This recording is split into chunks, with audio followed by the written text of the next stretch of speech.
Bienvenue sur LCTV et virtuellement à lieu commun Artist Run Space Toulouse. Pour ce premier numéro de notre magazine Art Visuel en ligne, Le Doigt dans l'œil. Nous sommes les fervents partisans et artisans de l'expérience en live de l'exposition pour une marche en toute liberté parmi les œuvres. Mais en ces temps complexes où la distance est, soi-disant, fête sociale, nous avons pleinement conscience de la difficulté à faire venir toujours autant de public en nos murs. Pour rompre cette interruption des liens que nous créons entre artistes et public, nous avons choisi de créer LCTV, la chaîne de télévision artistique de lieu commun. Pour en savoir plus, consultez notre vidéo de présentation sur notre chaîne YouTube. Nous souhaitons montrer à un large public qui sont réellement les artistes et ce qu'est la profession d'artiste. Le débat sur la crise de la culture pendant le confinement a cruellement révélé notre invisibilité au sein des grands médias. En dehors des musiciens et comédiens, point de salut. Les artistes-auteurs n'existent pas. Ou bien se résument d'un côté au cliché obsolète de l'artiste bohème ou de l'autre au mantra libéral de l'artiste entrepreneur, focus sur les records de vente. Entre les deux, où se situent 90% des artistes, point de salut pour la diversité.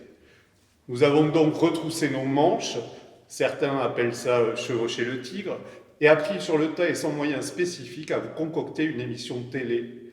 En 2 mots, nous nous sommes jetés à l'eau, dans les remous sauvages de l'univers des médias. Chaque mois, Le Doigt dans l'œil vous proposera une 30aine de minutes d'émission, où plutôt que de faire le décryptage au travers de longs discours comme celui-ci, nous donnerons carte blanche aux artistes pour qu'ils présentent leur travail via le médium télévisuel. Pour ce premier épisode, le pilote, laissons la primeur du lancement à la Bambina, un des personnages que l'artiste performeuse, écrivaine, dessinatrice et j'en passe, Sophia El Mokhtar, incarne avec brio. Ici, la Bambina adosse les atours de la speakerine, présentatrice de l'ORTF qui, dans un décor typique français moyen, annonçait les programmes.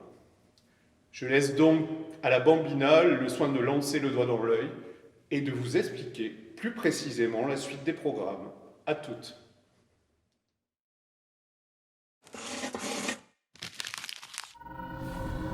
Le doigt dans l'œil.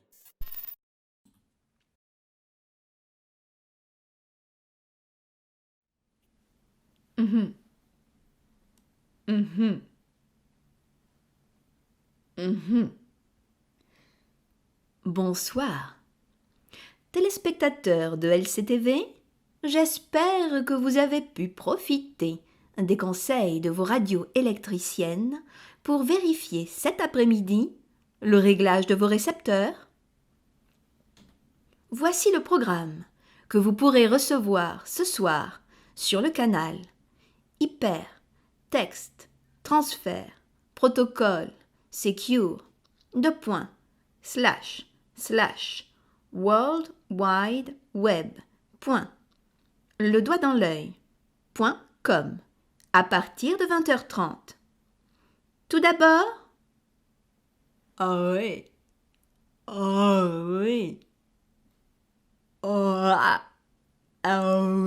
oui. Ensuite, non. Non.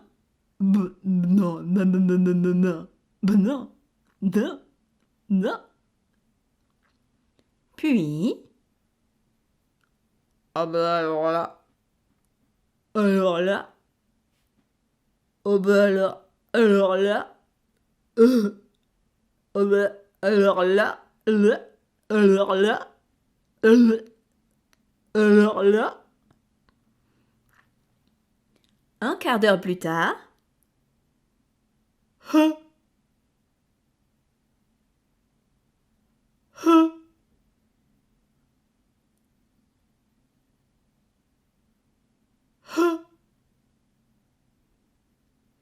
pour terminer la soirée,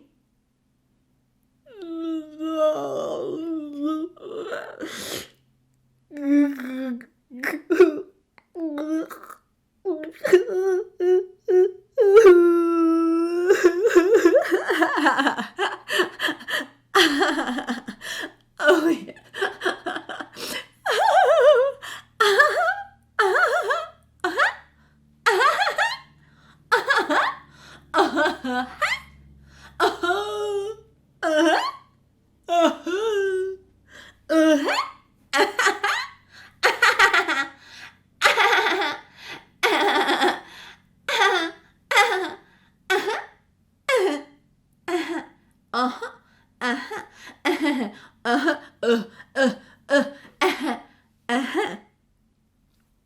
Bonsoir.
J'ai ma boussole, ou sinon je regarde le soleil, je regarde les points cardinaux, et il faut que je me situe.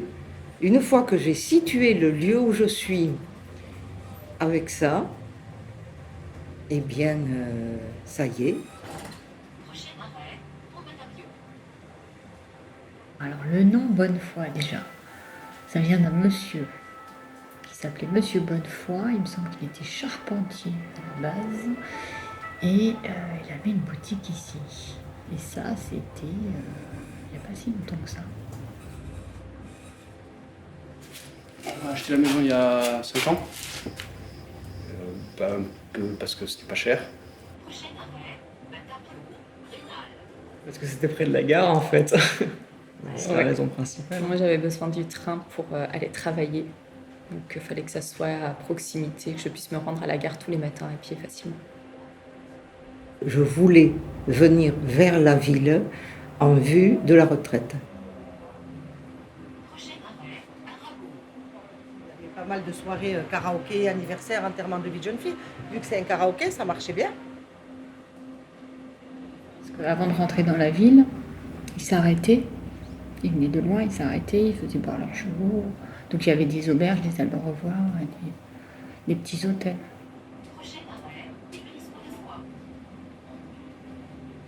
Il y avait une bijouterie, une grenetterie. Et c'est là que nous avons vu le plus grand changement, c'est les vitrines, les commerces du quartier qui ont évolué. Alors les midis, oui, c'est les gens du quartier, ceux qui viennent manger là, ceux qui sont des alentours. Des personnes qui habitaient au milieu des champs se sont trouvées environnées de petits immeubles. Et petit à petit, on a poussé les maraîchers et les fermiers dans la banlieue d'abord, la Lande, tout ça. Et maintenant, hors de Toulouse. Mais c'est là qu'on a trouvé. C'est là qu'on a trouvé, et c'est surtout là qu'on a trouvé un logement. Les gens arrivent, ils habitent là où ils peuvent, là où ils trouvent, là où ça leur va bien. Si ça ne leur va pas, ils déménagent s'ils peuvent, etc. Super, on adore Bonnefoy. Autant Toulouse, on aime bien, mais sans plus, on imagine tout à fait pouvoir vivre ailleurs qu'à Toulouse, mais on aime beaucoup Bonnefoy. Déjà, il y a le lieu commun, ça c'est vachement bien.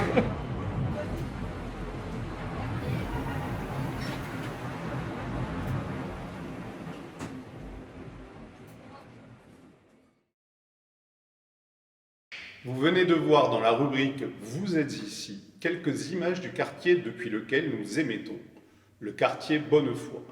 Mais surtout, vous avez pu écouter quelques-uns de ses habitants ou usagers interviewés par notre chargée des publics Estelle Giron, le tout mis en image par Johan Bergutz, notre régisseur. Bonnefoy est un des faubourgs de Toulouse, un quartier populaire et vivant qui a énormément changé depuis notre arrivée ici il y a 14 ans. En ce moment, il subit les assauts des bulldozers qui dévorent des hectares d'habitat populaire pour aménager un énième nouveau quartier d'affaires et une gare multimodale. Je pourrais égrener les chiffres à l'envi, mais je préfère vous présenter ceux des bureaux vides à l'heure actuelle à Toulouse. 230 000 mètres carrés. Oui, vous avez bien entendu, et avec l'impact sur le long terme de la crise sanitaire, parions que ces chiffres vont encore augmenter. Construisons donc des bureaux. Notre quartier a donc devant lui quelques années douloureuses à base de délogement et de destruction. Souhaitons que les offres culturelles qui s'y développent parviennent à atténuer le stress permanent que cela provoque à ses habitants. Avant cette séquence urbaine, vous avez profité du dessinateur Jérôme Souillot. Connu pour son happening relationnel Le Dessinant, ainsi que pour ses petits formats poétiques et colorés, il est l'un des 3 artistes invités pour venir documenter en direct les coulisses du doigt dans l'œil. Pour un making-of dessiné, vous avez pu voir danser son trait souple et expressif. Il est rare de voir à l'image les dessinateurs travailler en direct. Nous nous sommes donc dit que nous ne pouvions nous passer de ce plaisir quasi érotique. Ne partez pas, car ce qui va suivre vaut le détour. Nous avons l'insigne honneur d'accueillir à nos côtés un érudit accessible. Il enfile les perles cinéphiliques plus vite que d'autres coulent les startups. J'ai nommé le fameux professeur Thibault, programmateur à la Cinémathèque, rédacteur il y a encore peu pour Mad Movies, âme damnée du fantastique festival Extrême Cinéma de Toulouse et créateur dans sa jeunesse de fanzines lettrées. Frédéric Thibault nous propose One Shot, 3 minutes consacrées à un film issu des bas-fonds du cinéma, qui de près ou de loin traite des médias, de la télévision ou du faux documentaire. Et tout comme pour Vous êtes ici, vous retrouverez la rubrique One Shot dans les 2 prochains numéros du Doigt dans l'œil. Pour ce premier numéro, il nous présente un film qui pourrait être une dystopie télévisuelle. Si aujourd'hui la télé-réalité sert à décérébrer la population en lui donnant en pâture des parangons de la vulgarité contemporaine, qui sait si demain elle ne profitera pas de son temps d'antenne pour remplir une pseudo-mission de salubrité publique en éliminant plus que virtuellement ses candidats. Wait and see. Pour illustrer ses propos virtuoses enregistrés en une seule prise, et contrairement à moi, sans filet, sans prompteur, d'où le titre One Shot, l'artiste Sophie Baquet, déjà autrice de reportages dessinés autour d'utopies concrètes comme Notre-Dame-des-Landes, nous régale ici d'une série de dessins vivaces qu'une palette au charme tout 70s vient rehausser de façon harmonieuse. Et oui, à chaque épisode de One Shot est invité un artiste pour l'illustrer. Allez-y, je me tais, je vous laisse profiter de ce duo imparable qui, j'en suis sûr, va vous pousser à dégoter cette pellicule et à la visionner sans modération.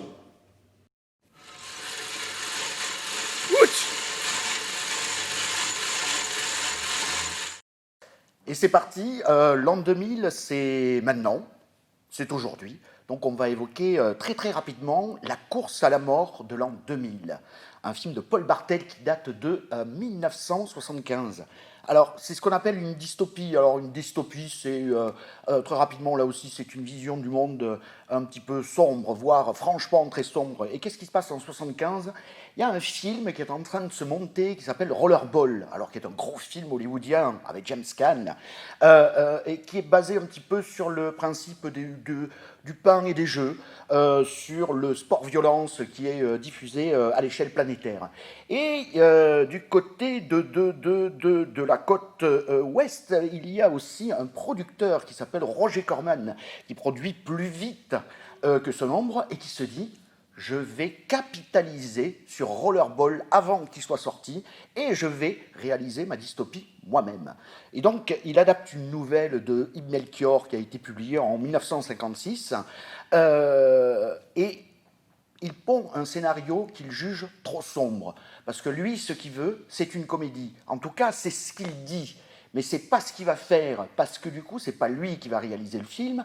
Il va aller chercher donc un réalisateur qui s'appelle Paul Bartel, alors qui est quelqu'un, lui, qui a déjà réalisé un film en 72, qui est une comédie noire, qui s'appelle Private Parts, mais qui est un petit peu le trait d'union entre le cinéma d'auteur et le cinéma de pure exploitation. Enfin, c'est un petit peu comme ça qu'est Private Parts. Et donc, tout le monde se lance sur cette aventure à très très petit budget. Le film va être tourné très très très vite. Il n'y a quasiment pas un rond sur le film.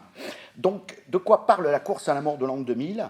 Ça parle d'une course qui va être là aussi diffusée à l'échelle planétaire, mais la vitesse ne suffit pas pour gagner cette course, donc, puisque le principe aussi pour la gagner est basé sur des points, et il faut qu'on écrase le plus de piétons possible, autrement dit, le plus d'innocents possible. Et ce qu'il y a de bien, alors il y a un petit barème dont je ne me souviens pas exactement, mais je sais que par exemple, les femmes valent 10 points de plus que les hommes, quel que soit leur âge. Et si vous écrasez un senior, voilà, des vieux monsieur comme ça, alors là, c'est le jackpot, c'est 100 points. Et donc, on a quelques conducteurs, dont David Carradine, qui tient le rôle principal. Il joue le rôle de Frankenstein, du conducteur Frankenstein, absolument incroyable. Et donc, la course part, etc. Mais une vilaine entité terroriste est là pour saboter cette course. Et le ton du film est super bien. Pourquoi, encore une fois ? Parce que justement, on va se retrouver d'un côté avec une comédie grotesque et de l'autre côté, on va se retrouver avec un film quasiment gore et très très violent. Et alors pourquoi ? Parce que ça c'est magique, c'est l'antagonisme qu'il y a eu entre Roger Corman et Paul Bartel. Parce que Paul Bartel, lui, tient absolument à faire une comédie et déteste les scènes de violence. Et Corman dit « Ah non, non, non, non, moi il me faut un film d'action, je veux des scènes d'action et avec des scènes de gore. » Et ce que fait Corman, en fait, eh bien, il embauche une autre équipe pour tourner les scènes gore sans le dire à Paul Bartel, voilà, qui n'est pas du tout au courant. Paul Bartel sera fou de rage, il essayera de récupérer bien sûr le montage du film, Corman ne lui laissera surtout pas toucher ce film-là. Paul Bartel dira que ça a été une des pires expériences de sa vie, mais en tout cas c'est un film qui a hyper bien fonctionné donc, aux États-Unis quand il est sorti. Le petit truc c'est qu'il est sorti avant Rollerball, ça c'est complètement drôle, et surtout en France ce film est sorti au début, milieu des années 80. Pourquoi ? Parce que là aussi, on voulait tabler donc, sur la carrière de Sylvester Stallone, qui était une superstar à l'époque, puisqu'il joue dans le film. Donc il a un second rôle de Joe Viterbo, mitraillette. Sur ce, je vais m'arrêter là, sur ce symbole de mitraillette, qui est absolument parfait. Bon appétit.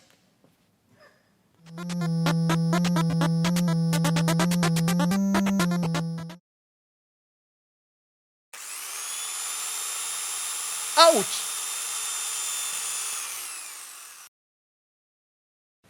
Pour ce premier reportage sur les ateliers et les lieux de création, nous sommes allés à la rencontre de l'atelier Théa. L'atelier Théa est situé en bas du faubourg Bonnefoy, rue des Jumeaux. Fondé en 2005, Théa réunit 15 artistes ou collectifs résidents au sein d'un local qu'il a investi en 2013. Visite en images.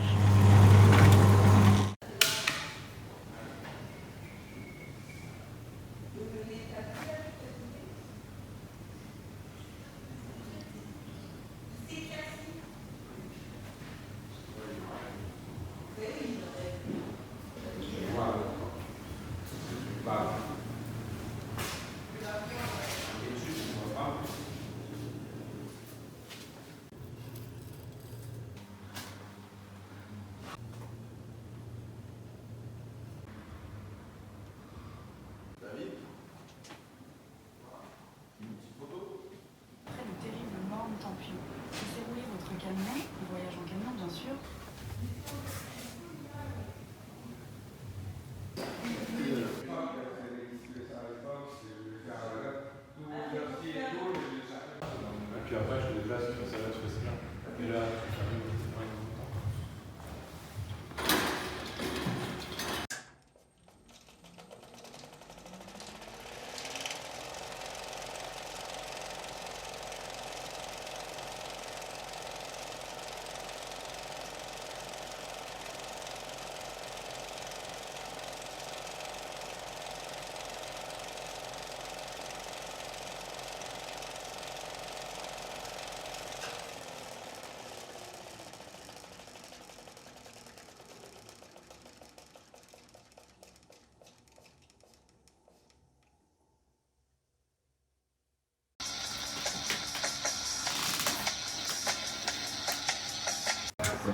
Ils avaient trouvé une petite maison de pêcheurs, mais genre le truc, c'est plus petit que l'atelier, sur 3 étages. Le gars passe son téléphone, il va faire foutre ou quoi.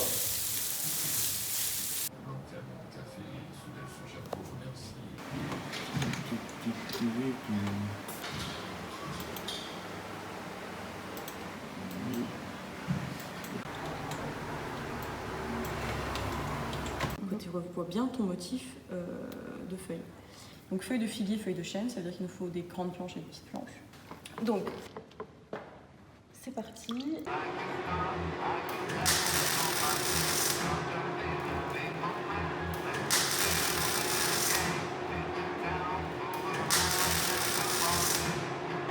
Un brin d'herbe, ça marche exactement comme ça.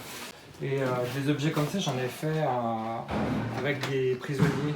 Une phrase qui va d'une table à une autre. Et moi, ce qui m'intéressait, c'est de faire un pont. Se matérialiser un langage entre 2 personnes.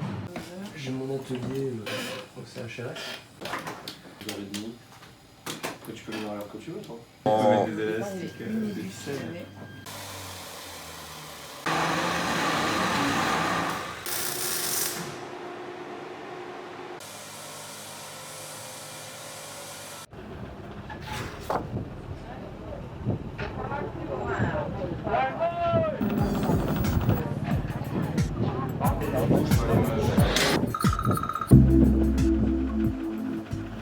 Yes.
Comme vous venez de le voir dans la rubrique « L'artiste est une travailleuse comme les autres », le quartier Bonnefoy est un véritable vivier créatif. Si Lieu commun a essuyé les plâtres en 2007, nous avons depuis été rejoints par, évidemment, l'atelier Théa, mais aussi le collectif IPN, 3A et l'imagerie. Autant de lieux que nous visiterons ensemble dans les prochains épisodes de cette rubrique. Mise en œuvre par Thérèse Pitt et Philippe Pittet. Couple à la ville, artiste et membre de l'atelier Théa. Et oui, rien de tel que de commencer par son camp de base, où sont conceptualisés et fabriqués de nombreuses œuvres plastiques, spectacles et autres clips. Théa, comme tous les ateliers collectifs, est une ruche vivante et expressive, qui, entre autres, il faut le signaler, pilote depuis 33 numéros déjà la revue artistique sur papier Multiprise, avec à la barre William Gourdin comme responsable éditorial et Thomas Dedé, auteur d'une identité graphique toujours renouvelée. Vous avez découvert ensuite une autre séquence making-of, dessinée par Sophie Baquier, qui après One Shot a mis en image l'envers du décor du doigt dans l'œil, avec, comme pour Jérôme Souillot, Johan Bergout au montage et Christian Bialard au son. J'imagine que vous avez savouré avec enthousiasme le défilé de peinture sur soie de Marianne Plot. Marianne Plot est une artiste complète qui compose, chante, sculpte le marbre, dessine, peint, crée des vêtements, des clips. Bref, elle nous environne de son art, sorte de conte vernaculaire, contemporain des banlieues cossues, où la décadence magnifiée est érigée en art de vivre. Le maelstrom iconographique qu'elle convoque fait se télescoper aussi bien les grandes figures du Quattrocento toscan que les images instagrammées de la K-pop ou du R&B. Une sorte de chute consentante dans l'ivresse imagée des ruines de notre avenir. Ça y est, nous arrivons à la fin de ce premier épisode du Doigt dans l'œil, et rassurez-vous, je me ferai plus discret dans les prochains. Nous nous quittons avec celle qui nous a accueillis, j'ai nommé Sophia El Mokhtar et sa Bambina, qui, outre ses talents d'élocution, met en œuvre dans cette dernière partie du making-of dessiné sa capacité à croquer et caricaturer au plus juste les meilleurs d'entre nous. Ensuite, générique de fin animé et mis en musique par David Brunner, avec le logo de Frédéric Nicolo, aka Tradition Moderne, et l'identité visuelle de notre chaîne et de l'émission animée et sonorisée par Amine Rachad. Tous les détails ci-dessous dans le menu déroulant. Merci aux artistes et à l'équipe de Lieu commun pour avoir mis en œuvre ce projet un peu fou.